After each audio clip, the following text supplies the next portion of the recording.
ყველას ცხოვრებაში დგება მომენტი, როდესაც ვდგებით ერთ ადგილზე ან ვიწყებთ ახალ გზას. ჩემთვის ეს გზა უკვე დაიწყო და მინდა გითხრა შენც შეგიძლია იყო ამ გზაზე ჩემთან ერთად. თუ ეძებ დამატებით შემოსავალს, თავისუფლებას და წარმატების შანსს, მომწერე აუცილებლად. ხშირად ვფიქრობდი, თუ რას გავაკეთებდი, რომ უფრო მეტი შემოსავალი მქონოდა და უფრო მეტი თავისუფალი ყოფილიყავი. პასუხი მივიღე და ეხლა მინდა შენს გაგიზიარო ეს შესაძლებლობა.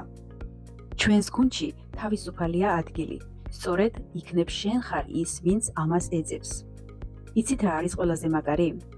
შენს საქმესთან ერთად შენს ცხოვრებასაც ცვლი. თუ გაინტერესებს, თუ რას ვგულისხმობ, უბრალოდ მომწერე. ჩემი გუნდის კარი მუდამ ღიაა ახალი ადამიანებისთვის. თუ გინდა დაიწყო ახალი თავგადასავლებით, გქონდეს შემოსავალი და იცხოვრო შენი წესებით. სწორედ ახლა არის დრო და მომწერე, მოგიყვები ყველა დეტალს.